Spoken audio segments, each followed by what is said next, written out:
ഭൂമിയിൽ സംഭവിക്കുന്ന എല്ലാ കാര്യങ്ങളും ദൈവത്തിന്റെ നിയന്ത്രണത്തിലാണോ സംഭവിക്കുന്നത്? ഇത് വളരെ സൂക്ഷ്മവും ആഴമുള്ളതുമായ ഒരു ചോദ്യമാണ്. ബൈബിളിൽ ഇതിന് മറുപടി അതെ, അല്ല എന്ന രീതിയിലാണ്. അതായത് ദൈവം സമസ്തവും നിയന്ത്രിക്കുന്നു, എങ്കിലും മനുഷ്യന് നൽകിയ സ്വാതന്ത്ര്യത്തിൽ അവൻ ഇടപെടുന്നില്ല.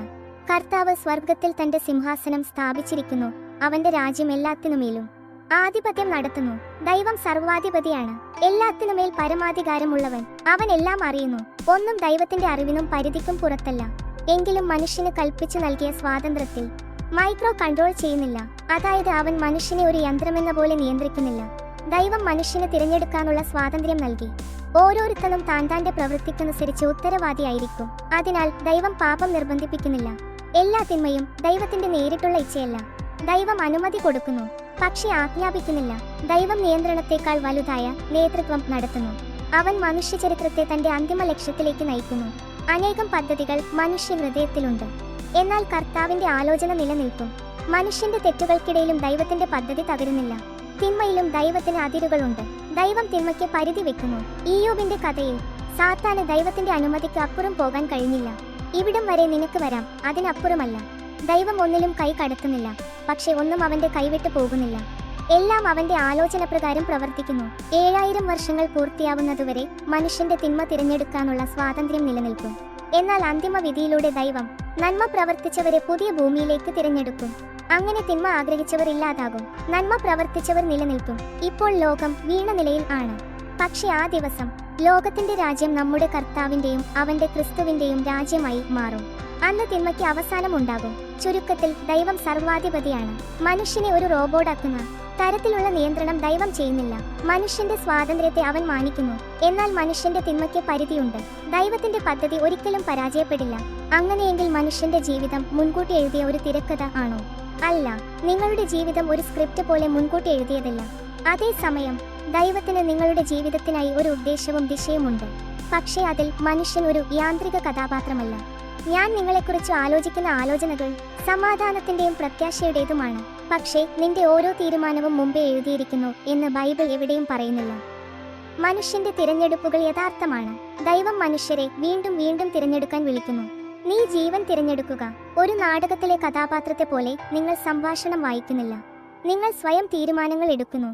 ദൈവത്തിന്റെ മുൻജ്ഞാനം എന്ത് സംഭവിക്കുമെന്ന് അറിയുന്നു, പക്ഷെ അവൻ അതെല്ലാം നിർബന്ധിച്ച് നടത്തുന്നു എന്ന് അതിനർത്ഥമില്ല. കർത്താവിന്റെ കണ്ണുകൾ ഭൂമിയൊക്കെയും സഞ്ചരിക്കുന്നു. അറിവ് എന്നത് നിയന്ത്രണമല്ല. മുൻകൂട്ടി കാണൽ ഒരിക്കലും ബലപ്രയോഗമല്ല. ചില കാര്യങ്ങൾ ദൈവം നിശ്ചയിച്ചിട്ടുണ്ട്. മനുഷ്യന്റെ ജനനം, യേശുവിലൂടെയുള്ള രക്ഷയുടെ വഴി, അവസാന ന്യായവിധി, ഇവ സ്ഥിരമാണ്. എന്നാൽ നിങ്ങളുടെ ദിനംപ്രതി തീരുമാനങ്ങൾ തുറന്നതാണ്. ദൈവം നിങ്ങളുടെ തെറ്റായ വഴികളിലും പ്രവർത്തിക്കുന്നു.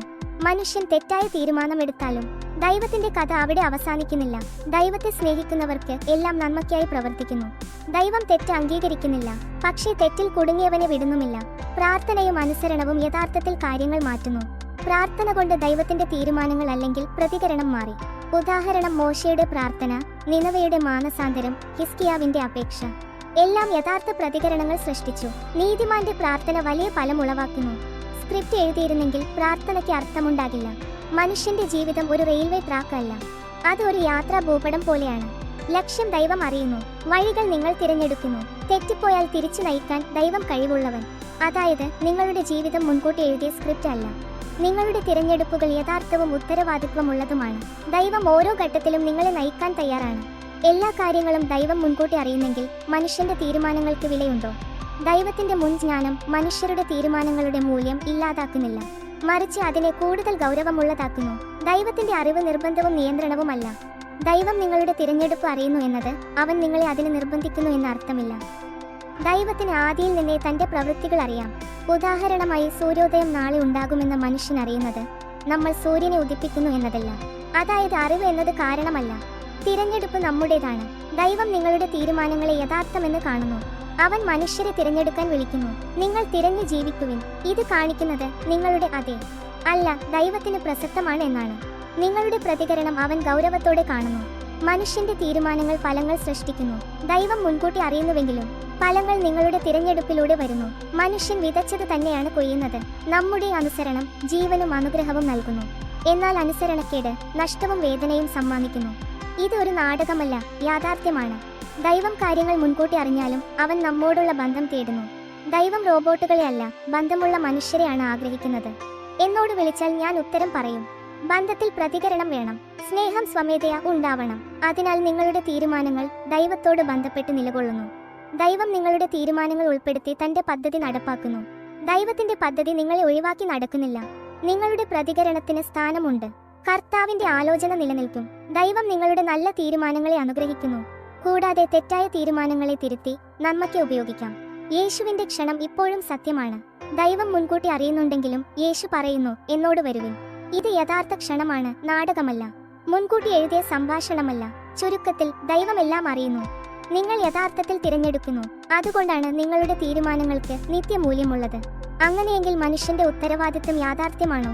ദൈവത്തിന്റെ നിയന്ത്രണവും മനുഷ്യന്റെ ഉത്തരവാദിത്വവും എങ്ങനെ പൊരുത്തപ്പെടുന്നു? ദൈവത്തിന്റെ പരമാധികാരം, മനുഷ്യന്റെ ഉത്തരവാദിത്വം. ബൈബിൾ ഇവ രണ്ടും ഒന്നിനെ ഇല്ലാതാക്കാതെ ഒരുമിച്ച് നിലനിർത്തുന്നു. യഥാർത്ഥത്തിൽ ഭൂമിയിലെ പ്രവർത്തികൾ മനുഷ്യൻ തിരഞ്ഞെടുക്കുന്നു. അതിനാൽ നമ്മുടെ തീരുമാനങ്ങൾ സത്യവും ഗൗരവമുള്ളതുമാണ്. നിങ്ങൾ സേവിക്കേണ്ടവനെ ഇന്ന് തിരഞ്ഞെടുക്കുക.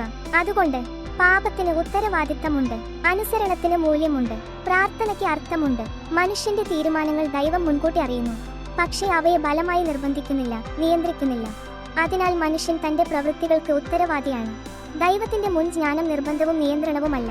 അങ്ങനെ ദൈവത്തിന്റെ അറിവിനുള്ളിൽ പോലും നമ്മുടെ തീരുമാനങ്ങൾ യഥാർത്ഥമാണ്. ദൈവമെല്ലാം അറിയുന്നു എന്നത് തിന്മക്ക് കാരണമാകുന്നില്ല.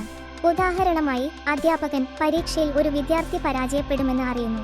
എന്നാൽ അതുകൊണ്ട് അധ്യാപകൻ അവനെ പരാജയപ്പെടുത്തുന്നു എന്ന അർത്ഥമില്ല. ദൈവം തിന്മയെ അനുമതിക്കുന്നു, പക്ഷേ കുറ്റക്കാരനല്ല. മനുഷ്യൻ തിന്മ ചെയ്താൽ ഉത്തരവാദിത്വം മനുഷ്യരുടേതാണ്. ഓരോരുത്തരും തന്റെ ദുഷ്ടലോകം കൊണ്ട് പരീക്ഷിക്കപ്പെടുന്നു. ദൈവത്തിന്റെ അറിവ് തിന്മയ്ക്ക് കാരണമല്ല. അവൻ തിന്മ സൃഷ്ടിക്കുന്നില്ല, തിന്മ ആജ്ഞാപിക്കുന്നില്ല, പക്ഷേ അതിന് പരിധി വെച്ച് ഉപയോഗിക്കുന്നു. മനുഷ്യന്റെ തെറ്റുകൾക്കിടയിലും ദൈവം തന്റെ പദ്ധതി നടപ്പാക്കുന്നു. യേശുവിന്റെ ക്രൂശു മരണം ഏറ്റവും ശക്തമായ ഉദാഹരണം. ഈ മനുഷ്യനെ നിങ്ങൾ ദുഷ്ടകൈകളാൽ ക്രൂശിച്ചു കൊന്നു. ക്രൂശവധം മനുഷ്യരുടെ പാപമായിരുന്നു. അതേസമയം ക്രൂശ് ദൈവത്തിന്റെ പദ്ധതിയുടെ ഭാഗമായി മാറി. ഉത്തരവാദിത്തമില്ലെങ്കിൽ ന്യായവിധി അന്യായമാകും. ബൈബിൾ പറയുന്നു, ദൈവം ന്യായാധിപനാണ്. ഓരോരുത്തരെയും തന്റെ പ്രവൃത്തിക്കനുസരിച്ച് വിധിക്കും. ദൈവം മനുഷ്യനെ നിർബന്ധിച്ചിരുന്നെങ്കിൽ വിചാരണക്ക് അർത്ഥമുണ്ടാകില്ല. ദൈവം നമ്മെ പങ്കാളികളാക്കാൻ ആഗ്രഹിക്കുന്നു. ദൈവത്തിന് എല്ലാം ഒറ്റയ്ക്ക് ചെയ്തേക്കാമായിരുന്നു, പക്ഷേ അവൻ മനുഷ്യനെ പങ്കാളികളാക്കി. നാം ദൈവത്തിന്റെ സഹപ്രവർത്തകരാണ്. അതുകൊണ്ട് പ്രാർത്ഥനയ്ക്ക് അർത്ഥമുണ്ട്, അനുസരണത്തിന് മൂല്യമുണ്ട്, പാപത്തിന് ശിക്ഷയുണ്ട്. ദൈവം അന്തിമ ഫലം ഉറപ്പാക്കുന്നു. മനുഷ്യൻ തന്റെ തിരഞ്ഞെടുപ്പിന് ഉത്തരവാദിയാണ്. ഇത് പൂർണ്ണമായി ഗ്രഹിക്കാൻ ബുദ്ധിമുട്ടായേക്കാം, പക്ഷേ ബൈബിൾ ഈ രണ്ട് സത്യങ്ങളും ഒരുമിച്ച് പഠിപ്പിക്കുന്നു.